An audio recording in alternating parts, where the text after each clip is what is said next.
Manipur Top Channel dagi video amda thagasage ngasi fongmose fongda October gi tang 30 da Center amadi NSCN IM ani gi marakta tha asigi manungda wari anirak sanakhre matung Delhi da ngasi mangarak suba oina wari sanakhre adubu nakal ani gi marakta yanaba wafam ngasi supurakpa ngamdabadagi hayeng makha tana wari sanaragani Amaromda NSCN IM ga wari sanadringai mama ngasi New Delhi da NNPC ga center ani gi marakta wari sanabada numit amade hekta aroiba agreement sign taunabada NNPC gi oinadi yakhre TNT North Student ngasi fangba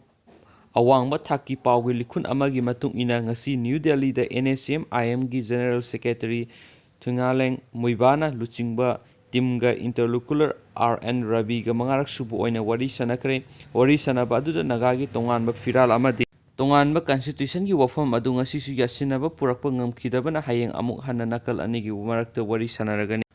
amaromda Delhi da kem tawduna lairiba NNPC October 30 fawba makha tana Delhi da leiduna center ga wari sanakhigani ngasi nakal anigi marakta wari sanabada tonganba firal amadi tonganba constitution gi wafam tongana thamlaga maru oiba issue singda aroiba agreement numit amade hekta nakal anina sign taunabada yanakhre Sangai Express da masak maming takthokningdaba naga social activities amana fongdorakpagi matung ina matam sangna satharakpa Indo Naga Peace Talk ki waroisin ama October 30 fawbagi manungda puraklagani haina interlocular su oiriba Nagaland Governor RN Rabi na fongdokhiba wafam adu oithoklaroi waroisin ama purakpada yamna mayek sengnaba ama darkar oiba maramna matam sangani hairi Nagasingidi tonganba firal amasung tonganba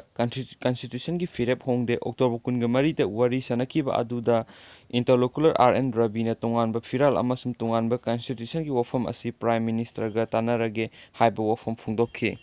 Madugi matung nakal ani gi marakta ngarang su ngasisu wari sanare adubu laikhai taba ngamdri laikhai tabamak ngamdrabasu nakal animakna yamna wakhal taminana sathariba backlog ti lairoi haina thajai amaromda handak toina wari sanariba asina nakal animakna yamna peningai oiba mawongda sathari haibadu tae wari sanabada nakal animakna yamna yanaba fibam amada waroisin purakpa ngamdrabadi nagasingi mathakta military sizinnarakani haiba wafam lairammi adubu political talkta military sizinaba yade haiba wafamsu masak maming takthokningdaba naga social activities asina makha tana fongdorakli